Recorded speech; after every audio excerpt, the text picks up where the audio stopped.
Quais são as palavras, pessoal? Domínio. Domínio. Seria o conjunto A. Então, a primeira ideia de função, você tem uma relação entre conjuntos. Conjunto A chamado domínio e o conjunto B chamado... Imagem. Não, Contra-domínio. contradomínio. Muito bem. Então, o que a gente tem matematicamente? Tem, para um valor de x, você tem uma relação y igual a f de x.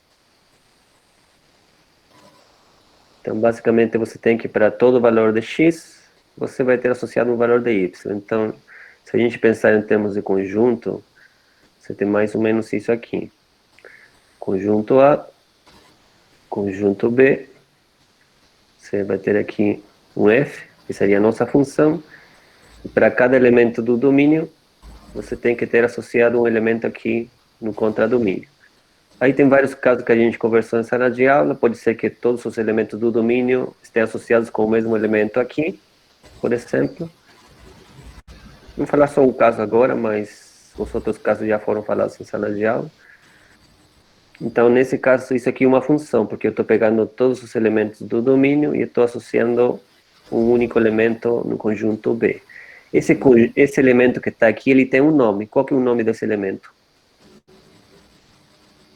Imagem. Imagem, isso, muito bem. Então, seria a imagem da função, ou IMF. Então,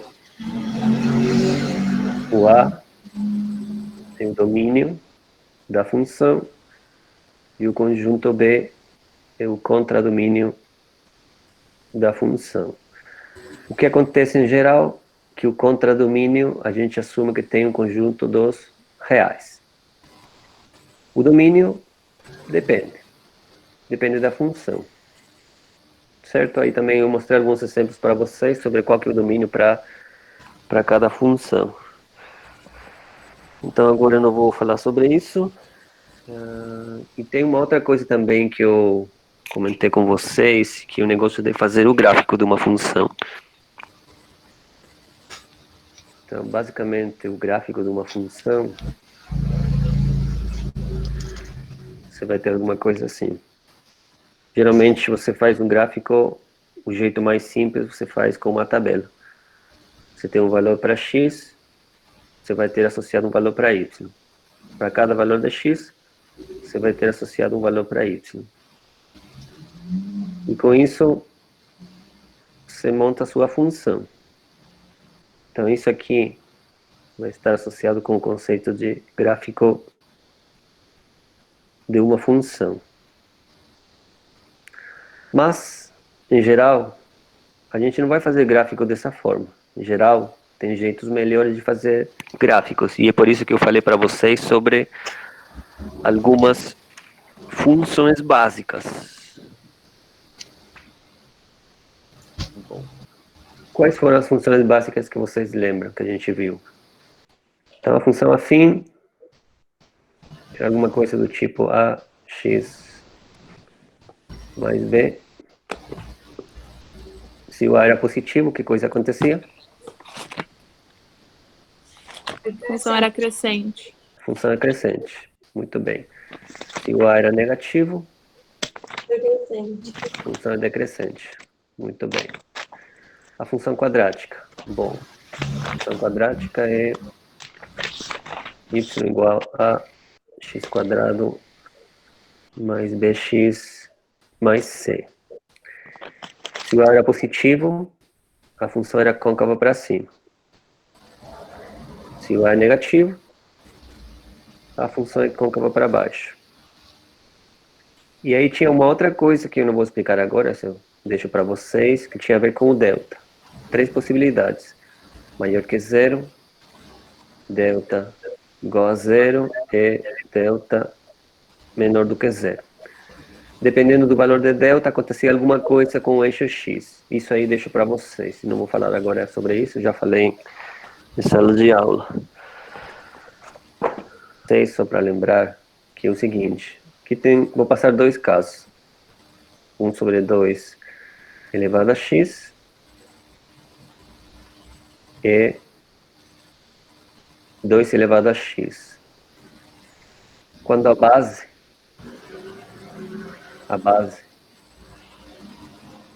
é maior do que 1,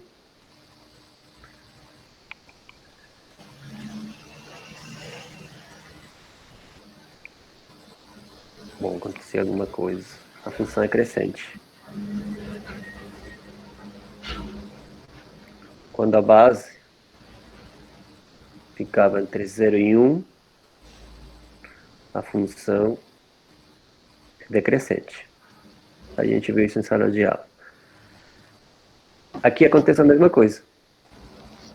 Y igual ao log de meio de x. A base está entre 0 e 1, então a função decresce. E se a gente tiver log de x na base 2, a função é crescente. Certo? Tem algumas propriedades também aí que vocês têm que lembrar, de função exponencial, função logarítmica, equação exponencial, função injetora. Então a gente tem uma função injetora quando tem dois valores diferentes.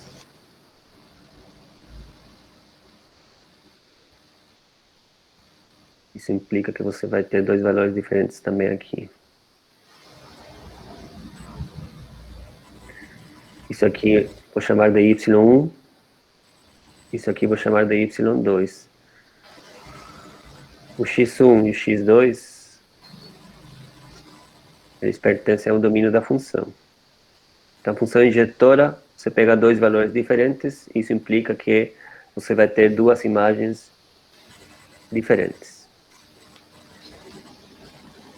Daí tem o que aqui é uma função sobrejetora. Função sobrejetora é quando você tem o contradomínio da função coincide com a imagem da função.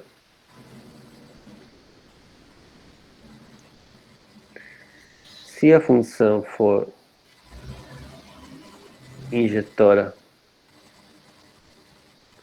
e sobrejetora, então a função é bijetora. E se a função é bijetora, ela tem a inversa. Mas a gente não vai estudar como determinar a inversa de uma função. No limite, a gente vai estudar qual o comportamento da imagem da função num determinado intervalo. Então, para algum valor de A pela direita e pela esquerda, eu quero saber o que acontece com a imagem da minha função. O limite é estudo de comportamento. Comportamento de quem? Comportamento da função. Quero saber qual que é o comportamento da função.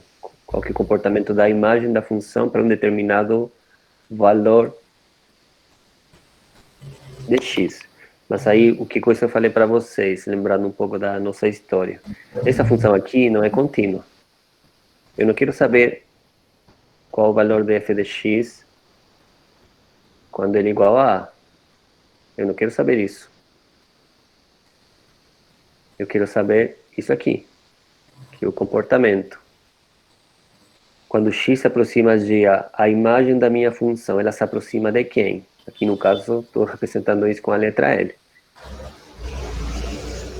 Mas é isso que a gente viu com questão de limite. Eu quero saber o comportamento da imagem da minha função para um valor de x. O valor de x não necessariamente está no domínio. Então, nesse caso, a função não é contínua. Não interessa saber o que acontece nesse buraco. Mas interessa saber o que acontece na vizinhança daquele valor de A. Se a função for contínua, então o negócio fica bem mais simples. Se você tiver uma função que é contínua, a gente vê, por exemplo, o A.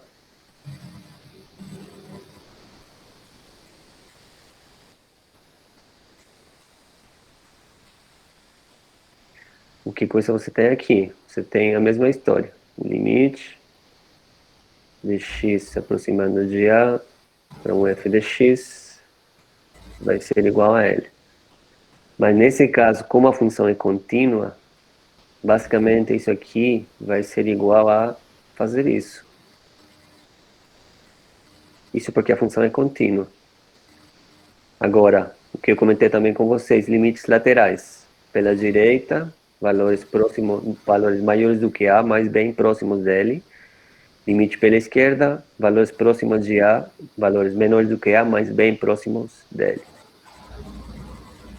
Então, se o limite pela direita e pela esquerda coincidem, então o limite existe para aquele valor de x.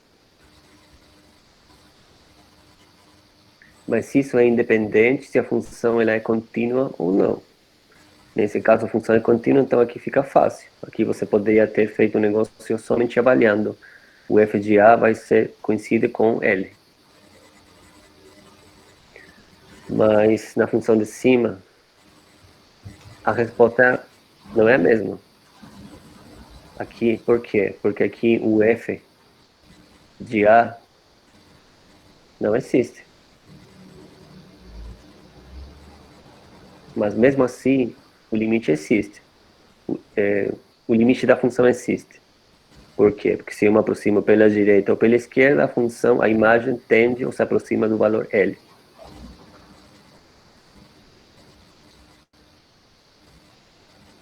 Então, que coisa eu tinha também falado com vocês, que eu estava falando agora. O limite, quando x se aproxima de A pela direita, se ele for igual que o limite de f de x, quando x se aproxima de A pela esquerda, então o limite de f de x, quando x se aproxima de A, existe.